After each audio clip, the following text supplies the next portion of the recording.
اعوذ باللہ من الشیطان الرجیم بسم اللہ الرحمن الرحیم۔ ناظرین کرام، ہماری اس ویڈیو کا عنوان ہے اسلام کے دو نام نہاد خود ساختہ قلعے اور اسلام کے دونوں قلعوں کا آپس میں ٹکراؤ۔ جی ہاں، کرۂ ارض پہ جتنے بھی مسلمان ملک پائے جاتے ہیں ان میں صرف ایک اس مقبوضہ پاکستان یا ظلمستان یا افغانستان، اسے جو مرضی کہیں، اس کے مالک مختار ہمیں چور کھلاتے رہے ہیں اور نشہ اور مشروب پلاتے رہے ہیں کہ یہ اسلام کا قلعہ ہے۔ دوسرا قلعہ ہمارے ہمسائیگی میں ہے، وہ بھی خود کو اسلام کا قلعہ اور فقہ جعفریہ کا قلعہ خود کو دنیا میں ظاہر کرتا ہے، وہ بھی اپنے طور پہ یہی خود کو سمجھتا ہے۔ اس کا نام ہے ایران۔ ایران بلا شبہ ایک دنیا کی عظیم سپر پاور رہی ہے ماضی میں، اور اس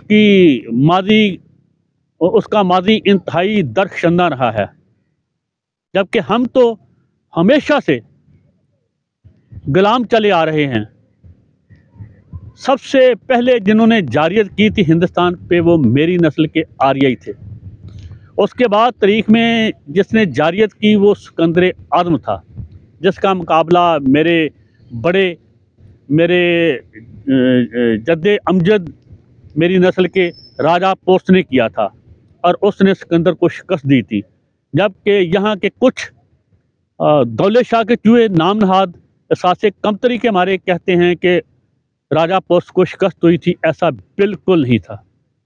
خیر، اس کے بعد یہ برصغیر کا یہ حصہ جو اب پاکستان کہلاتا ہے ہمیشہ غلامی میں رہا ہے، کبھی بھی یہ آزاد علاقہ نہیں رہا۔ السلام علیکم۔ تو گزارش یہ ہے کہ اس کی نسبت ایران ہمیشہ آزاد رہا ہے۔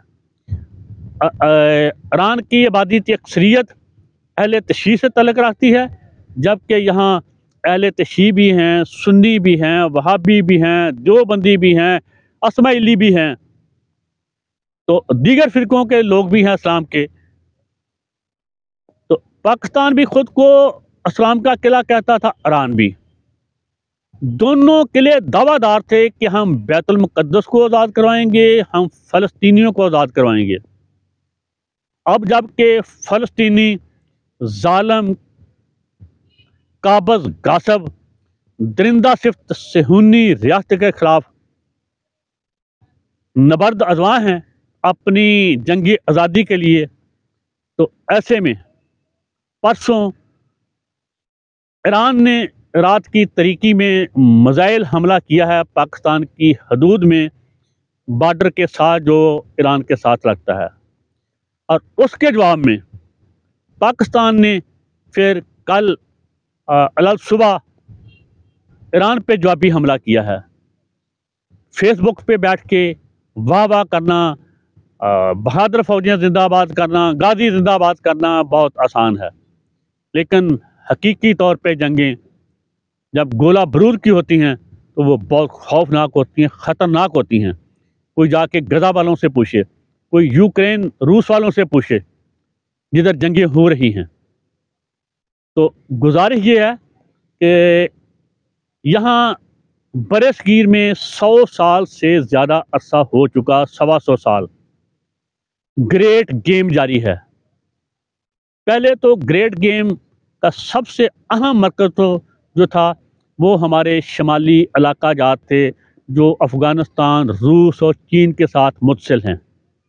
اس کے بعد گریٹ گیم کا دوسرا بڑا مرکز ہمارا بلوچستان ہے، ہمارا ہی نہیں ایران کا بھی۔ جو بین الاقوامی طاقتیں ہیں وہ یہاں اپنے مفادات کا گندا دندہ مدت سے کھیل رہی ہیں، لیکن اب فلسطین اسرائیل کے مابین جنگ کے ساتھ ہی یہاں پہ گریٹ گیم بہت تیز ہو چکی ہے۔ میری گزارش ہے پاکستان سے اور ایرانی حکومتوں سے تحمل بردباری رواداری، تحمل بردباری رواداری، اپنے معاملات کو گفت و شنید سے حل کریں۔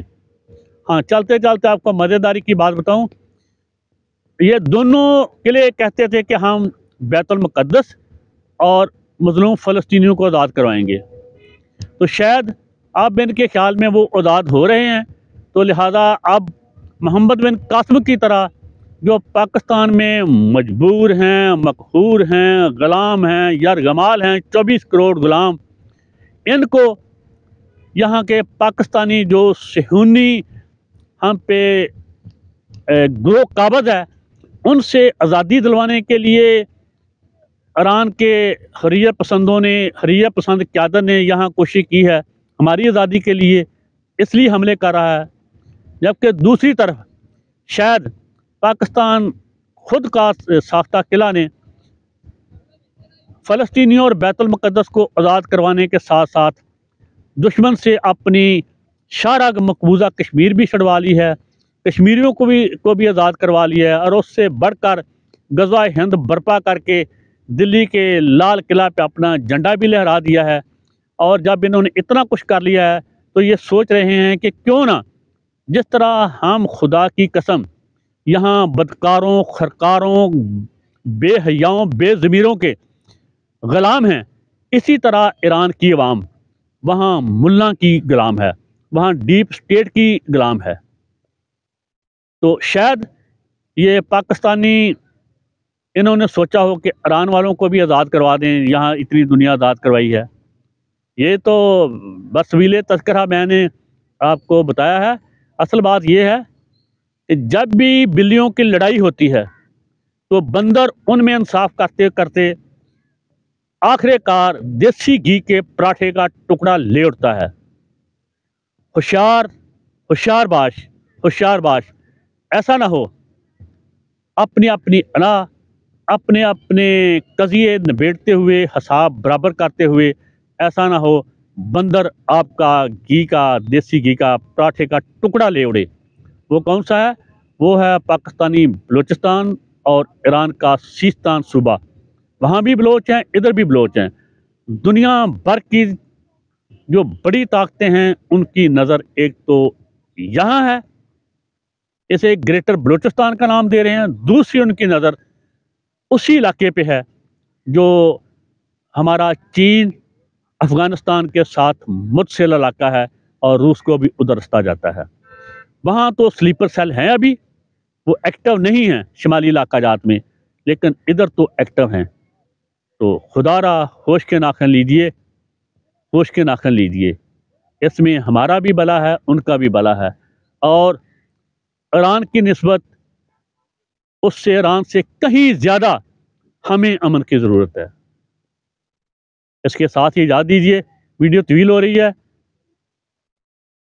پاکستان زندہ باد، یہاں پاکستان زندہ باد۔ وہاں میرے ادھر اہل تشیع بھائی رہتے ہیں جن کو کافی ہمدردیاں ہیں ایران سے، تو اپنے بھائیوں کو خوش کرنے کے لیے تھوڑا سا ایران بھی زندہ باد۔ ویسے عرض کرتا چلوں کہ جیسے پاکستان میں صحابہ لشکر جنگوی تھے، وہ اہل تشیع کا انہوں نے جینا حرام کیا ہوا تھا، وہیں ادھر اہل تشیع کا ایک زین بون بریگیڈ بھی ہے۔ اس سے ہمارا کیا لینا دینا جناب، جو جا کے شام میں کارروائیاں کرتا ہے، عراق میں کرتا ہے، تو دونوں طرف حالات ٹھیک نہیں ہیں۔ ایک اور چیز عرض کرتا چلوں، مجھے یقین کے حد تک شک ہے کہ ایران میں پاسداران اور حکومت کے درمیان گہری خلیج ہے، اسی لیے پاکستان پہ میزائل حملہ کیا گیا، مگر شاید ایسا نہ ہوتا۔ تو ایک دفعہ پھر پاکستان زندہ باد، اللہ حافظ۔